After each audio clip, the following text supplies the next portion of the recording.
Selamat datang di Ruang Pandit bersama saya Zid. Dan gue Rifki Erlanda. Selamanya Garuda.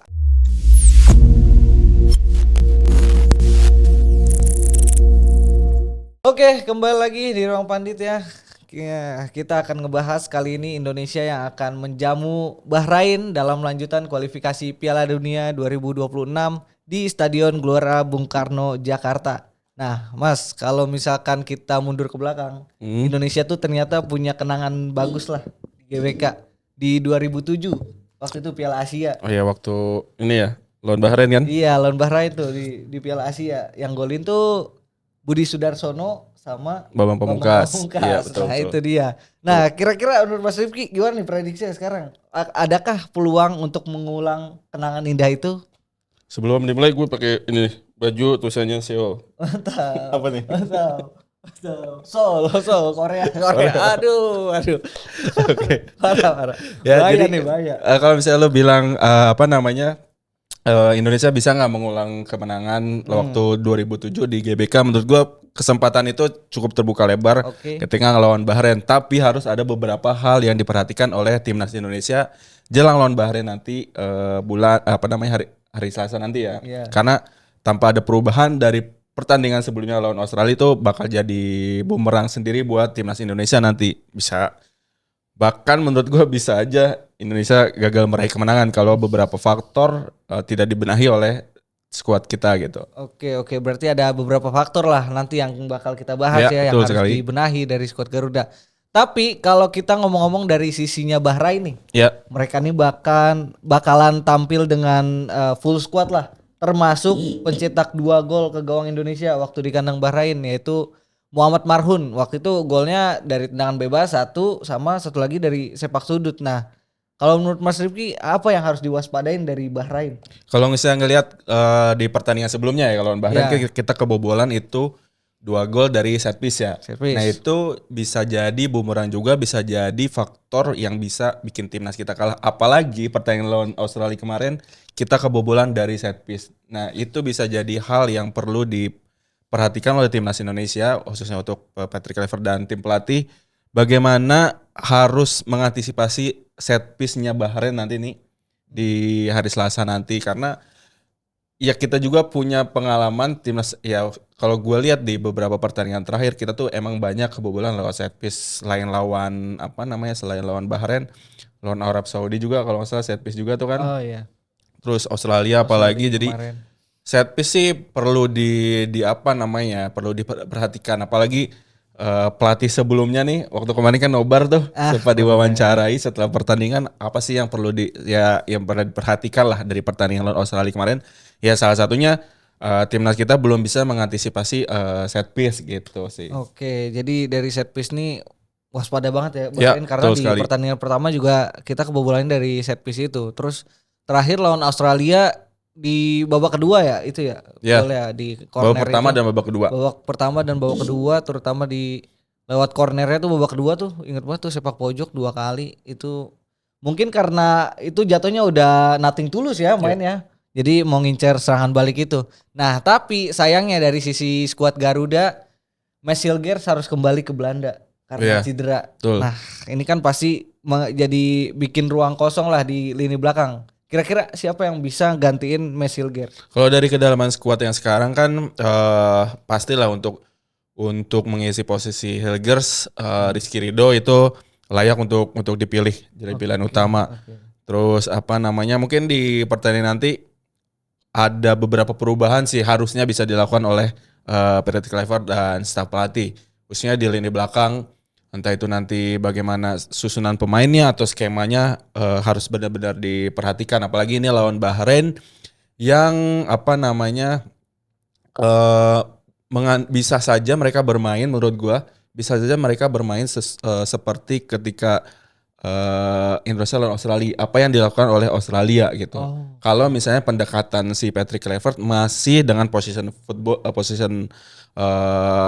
ballnya gitu kan. Jadi si Bahrain bisa saja mengandalkan serangan balik Kalau misalnya Indonesia memakai apa namanya defensive line, defensive line yang tinggi Yang gitu tinggi kan, gitu. Ini pertahanan yang tinggi, Oke. itu bisa jadi kelemahan nantinya. Oke. Ya kalau misalnya untuk mengisi posisi Hilgers, menurut gua sih Rizky Ridho apalagi main di kandang ya. Kalau kemarin oke lah. Sebenarnya kemarin tuh Rizky Ridho bermain baik di Australia, tapi ada beberapa momen yang mungkin dia kehilangan rasa percaya dirinya. Tapi ketika main di GBK, menurut gua Rizky Ridho bakal menunjukkan performa terbaiknya seperti ketika lawan lawan Arab Saudi ya, atau lawan Australia sebelumnya gitu di GBK. Oke. Kalau misalkan di dua posisi back line tetap masih sama. Ijes masih tetap akan jadi back tengah menurut gua karena ya dia juga kapten. Di kiri mungkin Apa masih lebih- Verdong atau harus menurut gue sih bisa dilakukan perubahan ya di tiga belakang cukup solid ya ketika Justin Hubner, Izzet sama Rizky Ridho bermain. Itu terbukti ketika lawan Arab kemarin, lawan Australia juga di GBK kan tiga back itu tuh yang main. Jadi ya bisa 3 back itu bisa di ini sih pilihan utama di belakang. Oke. Verdong bisa mengisi di posisi Wing kalau back misalnya tadi. wingnya sih, Wing di full back back tadi. kirinya. Oke, berarti tadi ya mungkin posisinya Hilgers berarti udah pasti mungkin jadi miliknya Rizky Ridho tadi. Iya, Dan betul. mungkin ada perubahan dari lini belakang karena Justin Hubner udah bisa main. Ya. Gitu. Kalau Oke. misalnya kan ngelihat Sandy Walsh kemarin sempat mengalami cedera meskipun kabar baiknya dia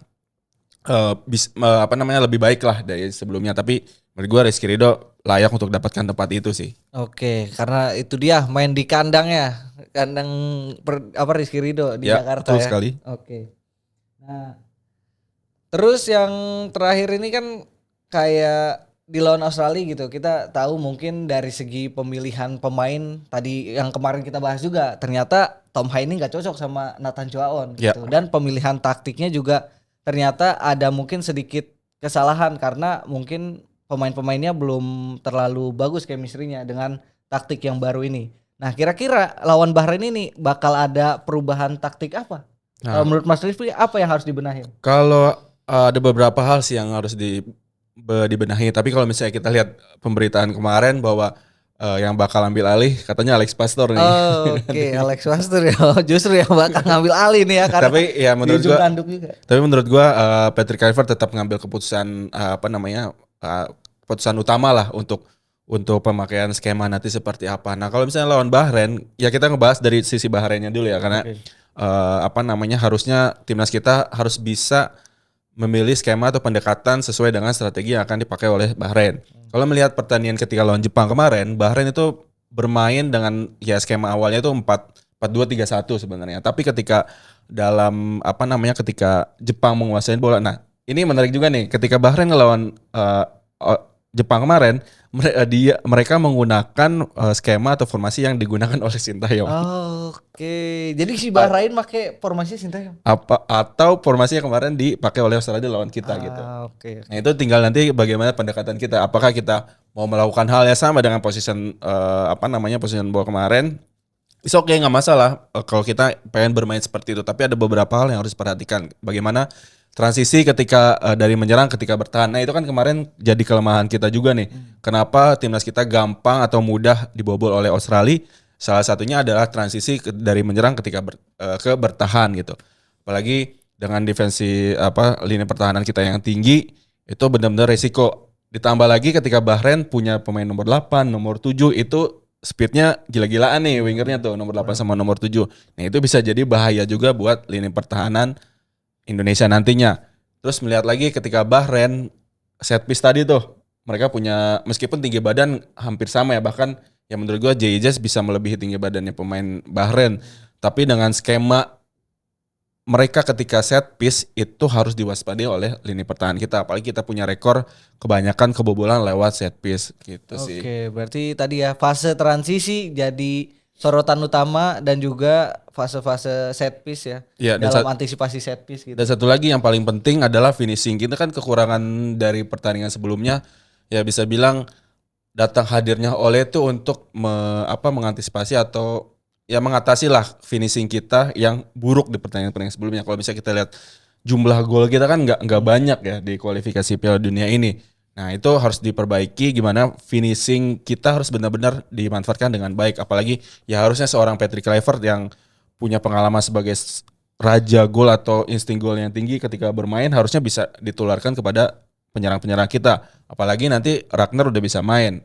Mungkin bisa duet dengan Ole di depan gitu kan, tinggal satu lagi pendampingnya siapa yang layak untuk nanti di lini depan. Nah itu finishingnya kan kita kemarin lawan Australia banyak banget peluang yang bisa kita dapetin gitu kan, entah itu dari set piece ya JIJ bisa memanfaatkan duelnya atau ketika Ole bisa ngasih umpan ke Renders gitu kan, Eliano ternyata terlalu pelan, terus ketika di depan Marcelino dapat bola atau nanti ketika one on one di belakang di lini pertahanannya Bahrain. Nah itu benar-benar harus diperhatikan, apalagi ya prediksi gua Bahrain akan melakukan hal yang sama ketika menghadapi Jepang, ketika menghadapi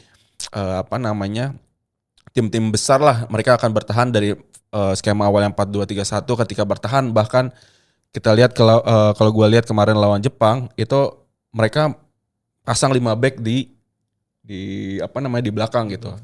Apa yang biasa kita lakukan ketika kita berhadapan dengan Australia di GBK, lawan Arab Saudi di GBK. Itu bisa jadi senjata kita sebenarnya. Kita nggak harus inisiasi terlalu tinggi untuk menyerang, overconfidence yang kemarin kita bahas gitu kan. Nah itu bisa jadi harus hal diperhatikan sih. Oke, nah itu dia. Mungkin kemarin juga kan ada yang ngebahas soal agresivitas lini tengah kita buat ngepres terus-terusan, akhirnya jadi lupa dengan posisinya masing-masing gitu. Terus akhirnya Jackson Irvine terjadilah gol ketiga Ya, itu. betul gitu. sekali. Nah, kalau terakhir mungkin prediksi formasinya gitu, Mas. Oh iya. Karena kan mungkin ada beberapa pemain yang balik, Ya. Oret Mangun dan Justin Hubner segala macam. Coba bisa dikasih gak prediksi? Oke, kalau prediksi gue menyesuaikan juga dengan skemanya si Bahrain ya. Kalau misalnya Bahrain pakainya 5 back di belakang, tentu kita harus seimbangkan dengan lini depan kita di depan tuh. Misalnya entah itu, menurut gue depan sih masih tetap sama ya, nggak banyak perubahan gitu. Ya kita bahas dulu di depan, Ole tetap bakal harus dapat tempat utama karena ya dia bisa membuktikan bisa mencetak gol kemarin lawan Australia. Ragnar Oragmangun yang jadi andalan kita di beberapa pertandingan terakhir, apalagi dengan skema kita melakukan counter attack nantinya, dua pemain itu dengan punya kecepatan menurut gue itu sangat bisa diandalkan gitu. Ya di depan Ole dan Ragnar, tinggal pendampingnya menurut gue nggak tahu ya, kemarin Marcelino menurut underperform, entah itu underperform karena dia emang benar-benar dimatikan oleh lini pertahanannya Australia atau emang ya dia emang lagi underperform aja. Ya menurut gua Marcelino bakal bisa jadi dapat tempat utama lah di depan, atau ya kita simpan Marcelino. Kemarin Eliano bermain baik juga di babak kedua, bisa di depan. Oke. Ya mungkin kalau sekarang lawan Bahrain gue pasang di depan 3 deh, Ragnar, Ole sama Eliano di depan. Oke, berarti 3 striker. Ya 3 striker langsung kalau depan. gelandang berarti. Di gelandangnya Tom Hai, Ivar Jenner sama Joy Paul Pesci sih. Joy Paul Pesci. Iya. Oke, berarti 3 juga di tengah. 3 di depan. Oke, berarti di belakang. Ya di belakang ini gue agak gimana ya, mungkin 4-3-3. 4-3-3 atau 3 di belakang. Kayak kalau misalnya 3 di belakang, di tengahnya berarti cuman ada Tom Hai sama Joy Paul Pesci sih, atau Joy Paul Pesci sama Ivar Jenner. Oh, berarti atau itu ya, antara Joy Paul Pesci sama Ivar Jenner. Berarti Nathan ya dengan perform kemarin menurut gua enggak dulu deh untuk Nathan gitu. Oke. 5 back di belakang. 5 di belakang banyak perubahan pasti. Di kiri Verdong. Oke. Di kanan udah pasti Kevin Dix. Di belakang Jayzes, tengahnya kirinya Hubner, kanannya Rizky Ridho. Dan kiper Emil sih. Emil dicoba tuh. Emil karena kemarin gue sempat baca atau di mana gitu, gue lihat bahwa katanya sih mau ada perubahan di penjaga gawang ya. Ya mungkin ya Martin Paes ya mungkin down ketika kebobolan 5 gol, tapi menurut gue dengan levelnya Martin Paes sih nggak ada kata down ya. Jadi ya tapi kita bisa kasih kesempatan untuk Emil untuk membuktikan diri di lawan Bahrain, meskipun bukan saatnya ajang untuk coba-coba untuk membuktikan diri gitu. Tapi dengan kedalaman skuad yang sekarang harusnya tim pelatih bisa punya apa namanya strategi cadangan lah ketika satu strategi itu deadlock. Ketika lawan Australia kan tidak banyak perubahan yang dilakukan oleh timnas Indonesia ketika deadlock position ball kita menyerangnya gagal, tapi tidak ada perubahan yang bisa dilakukan. Nah, menghadapi Bahrain, gue harap banyak hal yang bisa dilakukan oleh timnas Indonesia, tidak hanya untuk memaksimalkan satu skema aja, harus ada plan A, B, C, D atau sampai Z untuk bisa membongkar lini pertahanannya si Bahrain. Apalagi apa namanya kita bisa ngelihat sebenarnya Bahrain tuh banyak celahnya yang bisa kita tembus gitu. Ketika kita lawan Bahrain di kandang Bahrain, banyak celah yang bisa kita manfaatkan gitu. Apalagi kalau misalnya kita menghadapi Bahrain dengan 5 back-nya nanti di pertahanan Bahrain, ya banyak hal yang kita bisa lakukan gitu. Ini bisa jadi apa namanya harus diperhatikan juga oleh winger-winger timnas Indonesia nantinya ketika Bahrain menggunakan 5 back, tentu akan jadi muncul one on one antara Verdong dengan fullback kanannya Bahrain atau Kevin Dix dengan fullbacknya kiri. Nah, tinggal kreativitasnya nanti nih kita lihat, kita harus bisa melihat Verdong dan Kevin Dix bisa membantu serangan karena kemarin fullback kita bisa dibilang sangat mati sih. Kevin Dix beberapa kali gagal untuk melepaskan, terus Dean James juga ketika udah naik ternyata gagal juga gitu. Jadi peran fullback kita harus bisa manfaatkan, apalagi ya menurut gua Bahrain akan melakukan hal sama seperti ketika menghadapi Jepang sih dan Australia yang menggunakan strategi itu. Gimana cara menembus pertahanannya? Ya bisa teman-teman bisa lihat lah pertandingan kemarin lawan Jepang lawan Bahrain, bagaimana apa namanya Jepang bisa membongkar lini pertahanan si Bahrain yang rapat ini gitu sih. Oke, berarti itu ya mengikuti Jepang dan karena kita tahu Bahrain kayaknya bakal ngikutin caranya Australia nih. Iya, mainnya betul. gitu kan. Oke, itu dia tadi prediksi formasinya dari Padit Football. Terakhir deh, prediksi skornya. Harus ini kalau misalnya kita bisa menang lawan Bahrain, tentu kita bisa mengunci satu posisi sih, satu posisi 3 atau 4 nih. Ya minimal 4 lah kita bisa ngunci satu posisi di situ gitu. Kalau bisa menang lawan Bahrain, karena kan di Bahrain kemarin kita seri, ini kita bisa menang berarti kan kita menang head to head kan. Tinggal nanti sisi golnya. Tapi menurut gue sih harus Indonesia bakal aduh gimana ya. Kalau cara bermainnya seperti kemarin bisa aja Indonesia kalah lagi gitu. Kalau kayak kemarin. Tapi kalau misalnya ada pembenahan, ya bisa menang selisih 1 gol menurut gua sih. Oke. Selisih 1 gol tadi ya. Mudah-mudahan memang ada pembenahan dari tim pelatih karena ini juga mempertaruhkan nama mereka. Ya, kan? betul sekali. Ini harga mati bagi mereka juga lawan Bahrain ini. Karena kalahnya Bahrain itu wah itu bakal kacau sih. Habis sih. Kayaknya bakal habis sih, orang-orang maksudnya udah nggak percaya proses. Kalau Mas Rifki percaya gak tuh? Proses. Harus ada proses gak sebenarnya? Prosesnya sebenarnya udah kita lakukan dari 5 tahun kemarin bersama Sintayong gitu. Tinggal bagaimana sebenarnya kan yang pemain yang banyak kemarin proses yang dilakukan oleh Sintayong sebenarnya sudah benar gitu. Dan pemain yang dipanggil sekarang pun ya masih hampir 99% itu eranya Sintayong gitu. Sebenarnya tugas mudah sih buat Patrick Kluivert dan kawan-kawan. Udah lanjutin aja proses yang udah dilakukan gitu. Jangan merubah proses yang sudah dilakukan. Tapi balik lagi apa namanya dengan adanya program naturalisasi ini harusnya proses itu bukan dibilang nggak ada ya, proses itu harus dalam waktu cepat gitu. Oke. Ya ini kan bisa dibilang naturalisasi itu tuh jalan pintas gitu kan. Kalau jalan pintas kita tidak bisa memangkas waktu kita untuk perjalanan itu, ya ngapain kita melakukan naturalisasi gitu. Iya. Dan jangan lupa pembinaan tetap harus dilakukan. Ya mimpi kita nggak boleh terlalu tinggi lagi, mimpi kita tinggi tapi ya di bawahnya kita harus pondasinya harus benar-benar dilakukan juga gitu. Oke, itu dia tadi ya. Mungkin prosesnya sudah benar, apalagi ini yang dilakukan juga memakai jalan pintas, jadi mau nggak mau harus sampai tujuan lah sekarang juga karena udah memakai jalan pintas itu tadi. Ya intinya sekarang semua tim pelatih udah dan apalagi PSSI ya udah melakukan jalan pintas itu, semua hal sudah dilakukan. Lo apalagi yang harus kita kita apa namanya? Kita maklumi gitu. Oke. Kita benar-benar butuh prestasi dari timnas Indonesia. So jadi ya nggak perlu lah namanya proses-proses, apalagi dengan isi squad yang nggak banyak berubah. Gitu. Itu dia, apalagi ganti Sinteyong itu tadi ya, maksudnya di tengah jalan urgensinya mungkin dipertanyakan. Mungkin itu aja ya, Oke. perbincangan kita terkait apa yang bisa dieksploitasi dari Bahrain dan apa yang harus diwaspadai dari Bahrain itu tadi. Ya buat kalian juga yang mau prediksi silakan tinggal klik aja di kolom komentar, dan menurut kalian siapa aja pemain yang layak untuk mengisi starting line up nanti gitu, lawan Oke, Bahrain. ya. Prediksi starting line up di kolom komentar ya. Ya, mungkin itu aja perbincangan kita terkait hal-hal yang harus diwaspadai dari Bahrain dan hal-hal yang bisa dieksploitasi dari Bahrain.